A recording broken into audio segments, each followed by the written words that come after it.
Hello, hello, hello. Happy Tuesday. My name is LaKeesha Hines, and you're watching SOS, where we're saving our sex lives one bedroom at a time. And today we're continuing our conversation about touch, the power of touch. But you know how we do every single week. Let me know who you are and where you're streaming from so I can shout you out.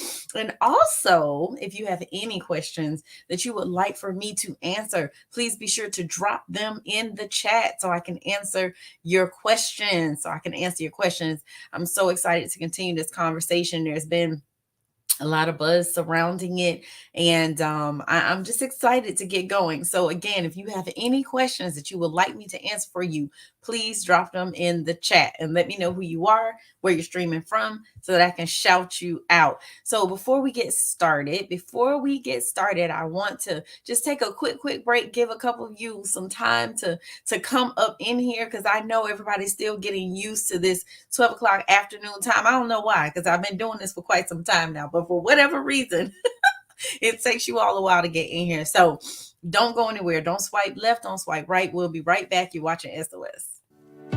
Welcome to the Couples Academy app. The Couples Academy app is your go-to hub for how to do marriage right. Get started with our app today by perusing our amazing features that conveniently allow you to connect. This app is packed with powerful content and resources to help you grow and stay connected.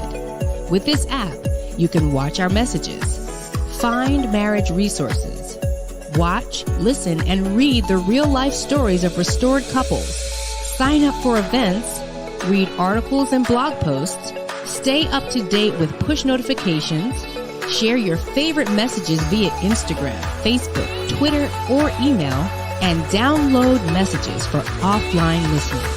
For more information about the Couples Academy app, go to couplesacademy.org.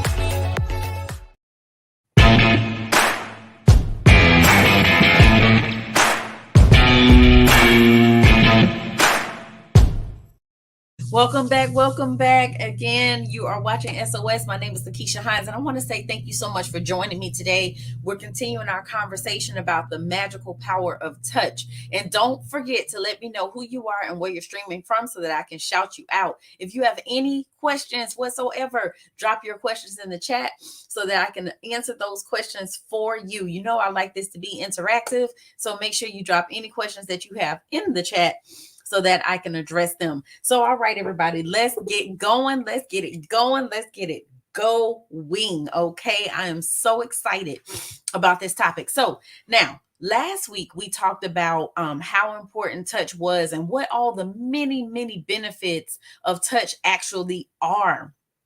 And so I don't know if you had an opportunity to watch last week. If you didn't, of course, you can always catch the replay. But I definitely just want to give you just a little bit of information about the benefits of touch so you know how important this is. So one of the biggest things is that touch can actually transmit a sense of being accepted and cared for. And don't we all want to be accepted? Don't we all want to be cared for? Yes, of course we do. And one of the things I think is most important is it can lessen depression and anxiety because of the release of one of the hormones that God put inside of us, serotonin, which actually helps us to feel that overall general sense of well-being and happiness. And touch actually creates positive emotions like contentment, feeling relaxed, alert, because of the release of dopamine, which is the other hormone that God gave us to help us experience pleasure, motivation, and satisfaction. Touch can help to relieve pain and decrease symptoms of physical problems like muscle pain, headache, insomnia, upset stomach, rash, skin irritation. But that's when it is happening increasingly and consistently over time. Touch has been proven to lower heart rate and blood pressure because as our body perceives stress, what happens is the adrenal glands make and release the hormone cortisol into our bloodstream. And cortisol is also known as stress hormone, and it causes an increase in your heart rate and blood pressure. And that is what stimulates our natural fight or flight response. And that has kept us human beings alive for thousands and thousands of years. So we know that touch can lower our heart rate and blood pressure. It reduces stress, and it can boost our immune system.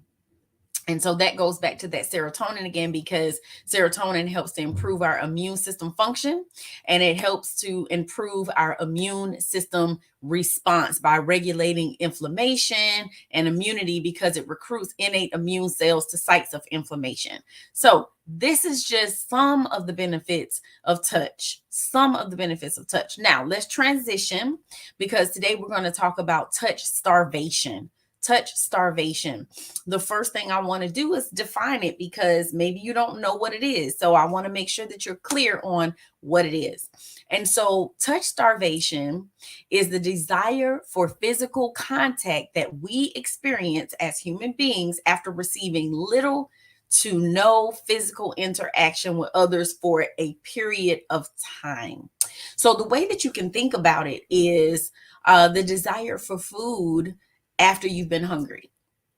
Okay, but we're not talking about hungry between breakfast and dinner. We're talking about weeks and months of no food, right? Days, weeks, no food, months of no food. Imagine how you would feel, and how your body would be craving some form of food or nourishment, right? So that's what touch starvation feels like.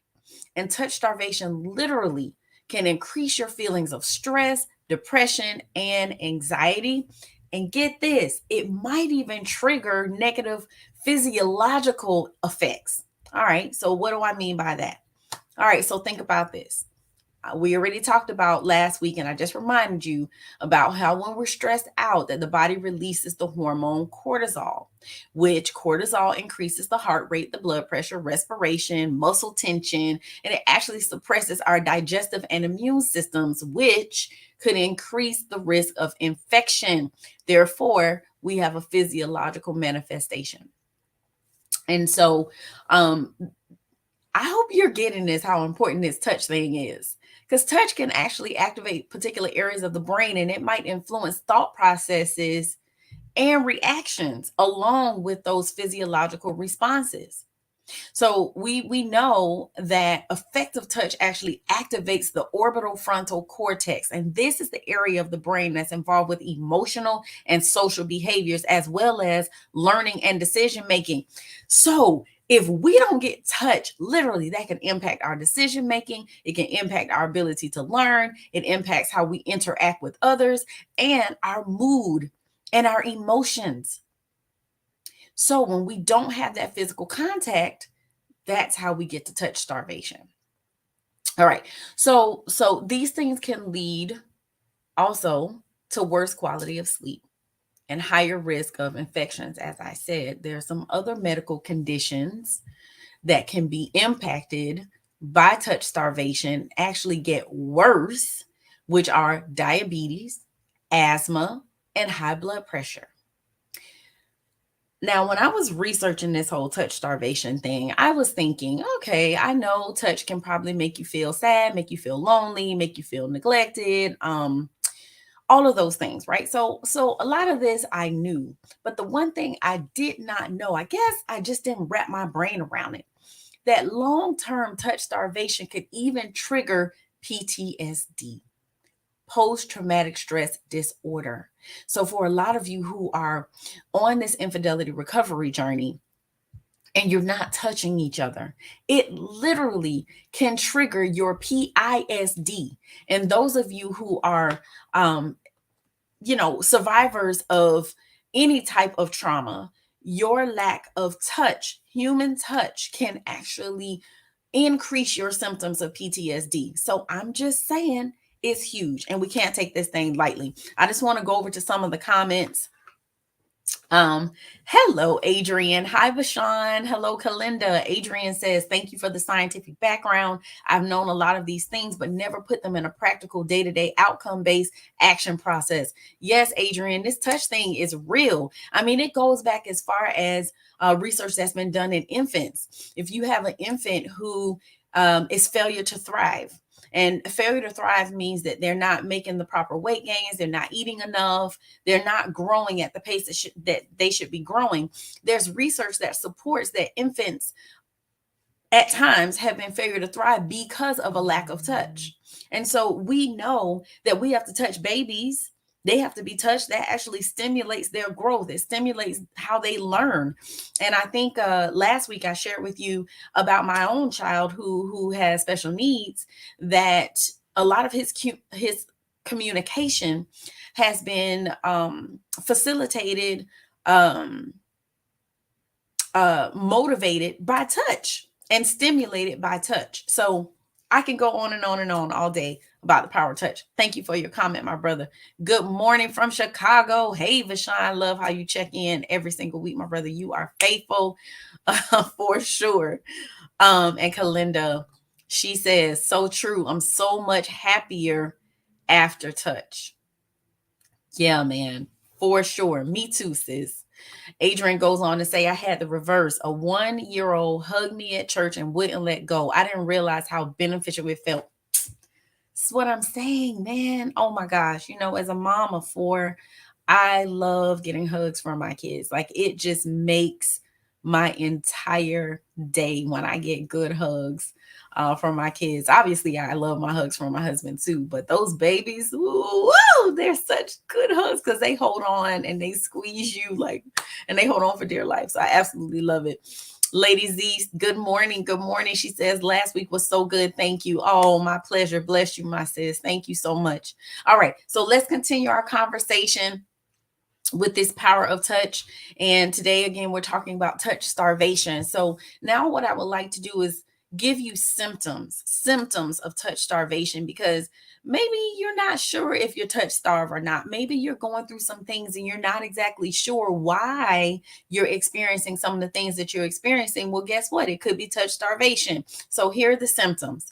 One of the biggest ones is this overwhelming sensation of loneliness. Overwhelming sensation of loneliness. This one we have to be careful because, that could be situational, right? You could be lonely because there's nobody around you, right? But not necessarily because you're touch starved, or sometimes you are being touched, but you still feel lonely. There are times where I'm working with couples and they'll say, I'm in a relationship and yet I feel single. And yet, I feel like a single parent, even though I have a spouse. I feel like I'm doing things by myself. So our actions a lot of times can contribute to that loneliness. But we're specifically talking about touch. So an overwhelming sensation of loneliness is one of the major symptoms of touch starvation. Stress is another one.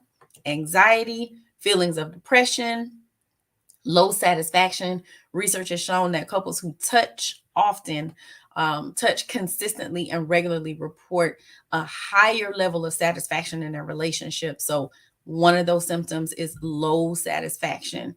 Difficulty sleeping is another symptom of touch starvation, and fatigue. Fatigue.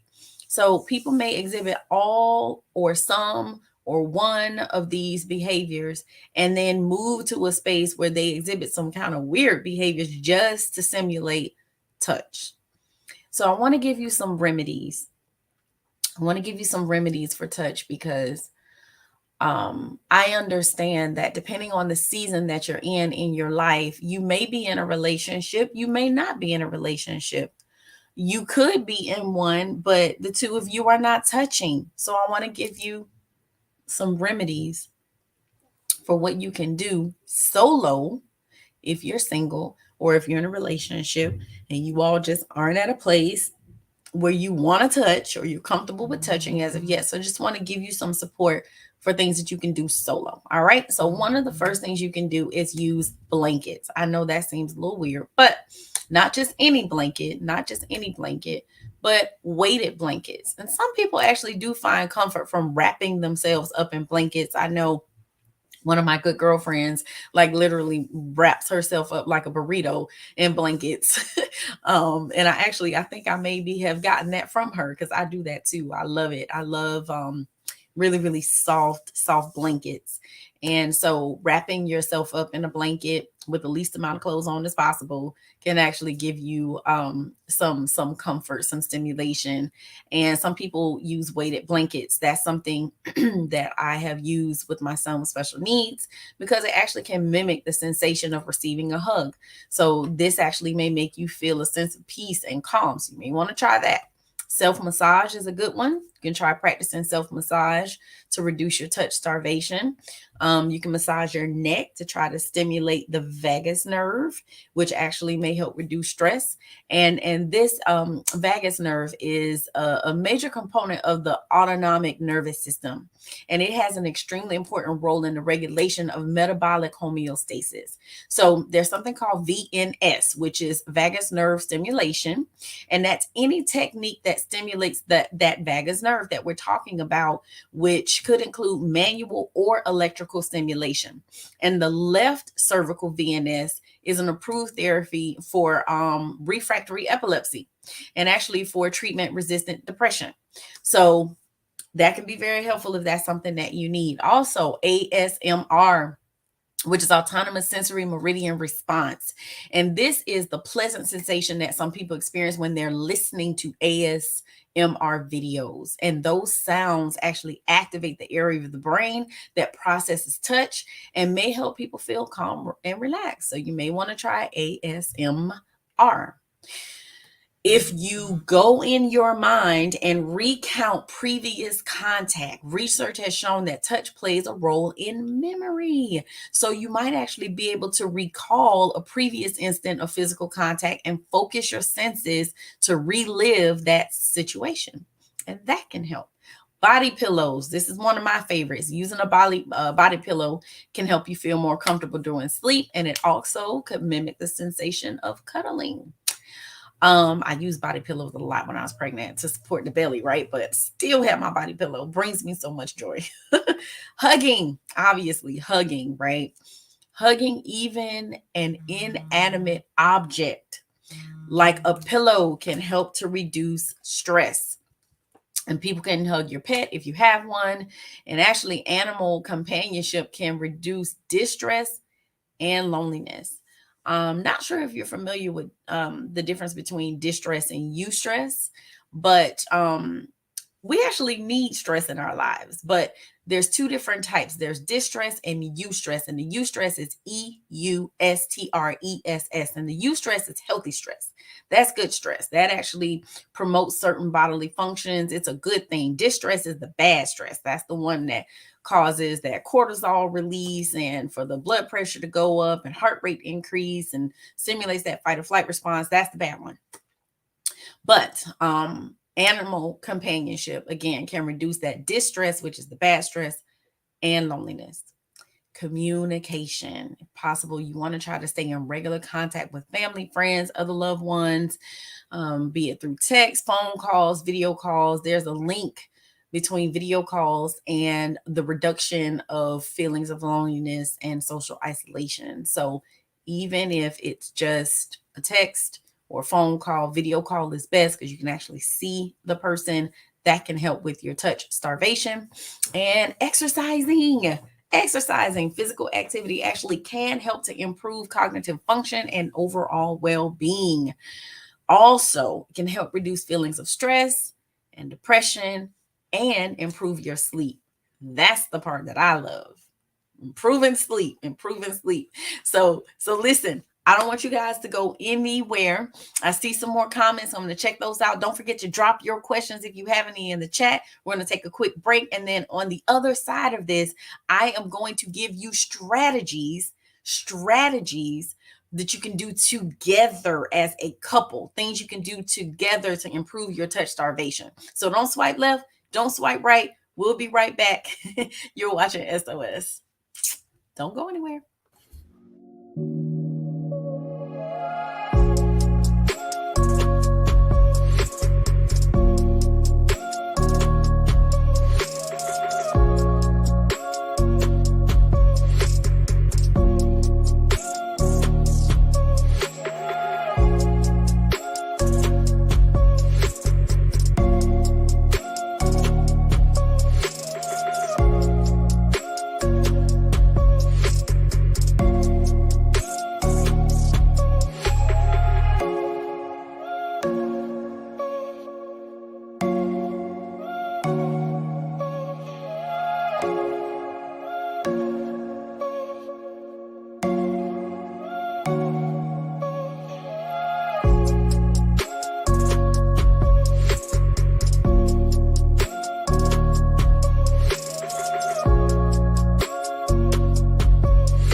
Welcome back. Welcome back. You're watching SOS. My name is LaKeesha Hines, and I want to dive into some more of these comments. Oh my gosh, I love these comments. Love, love, love. So, my boy, Adrian is still here. Mr. Adrian said there was a study of sports teams and touching, and more of them were championship caliber when they hug, high five, and chest bump frequently. So, Adrian, you didn't mention one thing. What about the swaps on the backside? There was nothing in the study about that. I appreciate your comment though, but man, I had not seen that study. That's interesting. I have to look that up, but it makes sense to me because it's still touch, right? And it also is positive touch because there's negative touch and there's positive touch. Negative touch is when someone is being violated or being touched forcefully, being touched against their will, touched in places they don't want to be touched, or touched in a way that they don't desire, be it pressure, location, type of touch, or whatever. So that's negative. But this is positive touch, encouraging touch, stimulating in the sense that it's motivational and encouraging. So yes, thank you, Adrian, for that feedback and that input. And then I want to slide over here to William. Hey, William, good morning. Bill from the DC area. He said, just a warning that for porn addicts, it's ASMR can be an unhealthy substitute and is triggering for a spouse discovering it without prior discussion. And you are absolutely right, Bill. Thank you so much for your comment. And with everything, you have to research, right? And you have to figure out what works best for you, figure out what works best for your relationship and your situation. And if it is someone who is a porn addict, hopefully you are under someone's treatment, you are under someone's care, and then it will be something that you would discuss with your practitioner, with your therapist, to ensure that that doesn't trigger you or set off your spouse or cause any issues, in your marital relationship. So again, thank you for that feedback. I appreciate that. Adrian says that was included as well. Coaches included if players. Oh, it was included. Okay, with swats on the butt. Coaches included if players were touched by coaches, they were more responsive to the negative. Yeah, I feel that. That makes so much sense. So much sense. And yes, Adrian, ASMR is something you can research on your own, but I brought it up because it's autonomous sensory meridian response, and it's uh videos, sound, audio that you listen to that can activate the area of the brain that processes touch, and it can help some people feel very calm and relaxed. So but to Bill's point, you do have to be careful with everything that you are exposing yourself to, and just making sure it doesn't conflict with any other issues that you might be dealing with or any other treatment plan that you're undergoing. All right, so for the last part of today's episode, I want to talk about things that we can do together to overcome or reduce the sensation of touch starvation. And so create a shared love tank list and choose an item to do each week. If you're familiar with the 5 love languages, Dr. Gary Chapman talks about this love tank, this invisible love tank. And we have to love our spouses in the way that they want to be loved, not the way that we desire to be loved. So, for example, my husband's primary love language, acts of service. Mine is physical touch. So I can't go over touching him all the time thinking that that's filling up his love tank. No, he needs acts of service. So there are things that I have to do. I have to love him in his love language to fill his love tank, and he has to love me in mine to fill my love tank. So create a shared love tank list individually. I create my list of things, he creates his list of things, and then we choose an item to do each week, one thing from that list to do every week. You can actually schedule a touch session. I've talked to you all in the past about scheduling sex because perhaps it's not happening frequent enough, often enough. And you're kind of off with that, and we're not making it a priority, and therefore we're missing out on opportunities, or we're not making it again a priority, then you may have to schedule it. So the same way, I know you may not be feeling scheduling sex, but you really want to have it. So then you go ahead and do it. you need to give the same priority to scheduling these touch sessions. The goal should not be sex, but the goal should be to connect without any expectations. If one of you in the relationship feels like all the other person wants is sex, this is a way to prove them wrong. That, listen, I can touch you, be intimate with you, connect with you without any expectations, and be totally fine with that. The more you touch without expectation, the more there will be anticipation for sexual intercourse. Trust me, I know what I'm talking about. All right. Be sure to touch when you pray together. When you come together to pray, hold hands, forehead to forehead. Maybe you hold each other, you cuddle in the bed while you pray. Maybe you kneel down on the side of your bed, but you're touching shoulder to shoulder. It could be sitting across from each other, holding hands, knees touching, but you make some type of physical contact when you're praying together. Do your partner's hair, makeup, give them a mani pedi. That's touch, and you're serving and pampering. I see that as like a win-win, right? That's a twofer because not only are you serving, but you're also giving them a different type of touch, different level of touch. Give your partner a massage. Give your partner a massage. And, of course, you'll have to communicate about the type of massage that your partner might like. Maybe they want you to focus on a target area. Maybe they want full body. Maybe they just want a scalp massage. Someone who's very near and dear to me loves foot rubs. Like, that's her jam. So, like, you give her a foot massage and she is in heaven, and that's all you have to do. So talk to your partner about what they prefer and what works for them. Now, dance is one of my favorite things to do. So take a dance class together. Pick something where you have to be close, like a salsa, bachata, merengue, where you're touching, something that you're close and intimate, connecting. That can be really, really good for your touch starvation. And lastly, I'll say practice a daily hug and mix up your hugs a little bit, right? So, different day, different hug. Maybe at the beginning of the week, we get a long hug of assurance at the beginning of the day so that you say, I just want you to remember me all throughout the week. I just want this hug to last for the duration of the week, right? That's the goal behind that long hug. Or it could be a long hug of assurance after a difficult day. Your spouse comes home and they tell you, man, I've had the worst day ever.